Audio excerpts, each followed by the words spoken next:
کبھی کبھی اللہ کافروں کو بھی دولت دیتا ہے، اللہ مشرکوں کو بھی دولت دیتا ہے، اللہ شرابیوں کو بھی دولت دیتا ہے، اللہ زانیوں کو بھی دولت دیتا ہے۔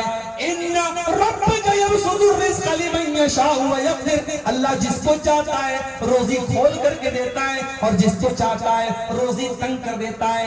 اللہ کی روزی کا نظام اس کے ہاتھ میں ہے۔ آپ ضروری نہیں ہے کہ آپ اللہ کو ناراض کریں تو آپ کو روزی نہ ملے، اور ضروری نہیں ہے کہ آپ بہت متقی اور پرہیزگار ہیں تو آپ کو روزی ملے۔ روزی کا سسٹم الگ ہے۔ اللہ نے قارون کو بھی دولت دی تھی، اللہ نے فرعون کو بھی دولت دی تھی، تو دولت کا نظام اللہ نے اپنے ہاتھ میں رکھا ہے۔ اس کی وجہ سے کوئی یہ نہ سمجھے کہ دولت والے سے اللہ بہت خوش ہے اور غریب سے اللہ ناراض ہے، ایسا نہیں۔ تو 5 چیزیں ہو گئی۔ نمبر 6، وَلَا تَقْتُلُوا أَوْلَادَكُمْ خَشْيَةَ إِمْلَاقٍ، اور اے ایمان والو اپنے بچوں کو تم قتل نہ کرنا فاقہ کشی کے ڈر سے، اپنے پیٹ کے لیے اپنے بچوں کو قتل نہ کرنا۔ نحن نرزقهم وإياكم، تمہارے بچوں کو بھی روزی ہم دیتے ہیں اور تم کو بھی روزی ہم ہی دیتے ہیں۔ ان قتلهم كان خطئا كبيرا، اولاد کو قتل کرنا بہت بڑا گناہ ہے۔ اس زمانے میں لڑکیاں پیدا ہوتی تھی تو لڑکیوں کا باپ اپنے ہاتھ سے اپنی بیٹی کا گلا دبا کر کے اس کو قبر میں دفن کر دیتا تھا، اپنے ہاتھ سے بیٹیوں کو دھکا دے کر کے گڈھے میں ڈال دیتا تھا اور زندہ گاڑ دیتا تھا۔ اس سماج میں یہ ظلم بھی ہوتا تھا۔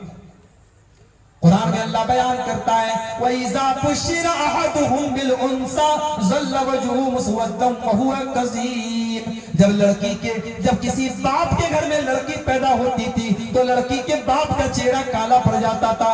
يَتَوَارَىٰ مِنَ الْقَوْمِ مِنْ سُوءِ مَا بُشِّرَ بِهِ، وہ بیچارہ اپنا چہرہ اپنی قوم کو دکھاتا نہیں تھا۔ أَيُمْسِكُهُ عَلَىٰ هُونٍ أَمْ يَدُسُّهُ بِالتُّرَابِ، اس کے سامنے 2 راستہ ہوتا تھا، اگر بیٹی کو پالے گا تو سماج میں ذلیل ہونا پڑے گا، اور دوسرا راستہ یہ کہ اپنے ہاتھوں سے اپنی بیٹی کو زمین کے اندر دفن کر دے، گاڑ دے۔ بیٹیوں کو گاڑ دیا جاتا ہے۔ او میری پیاری ماں بہن، آج تم سوال کرتے ہو کہ اسلام نے ہم کو کیا دیا ہے، اور میں تم کو بتاتا ہوں اسلام نے تم کو جینے کا ادھیکار دیا ہے۔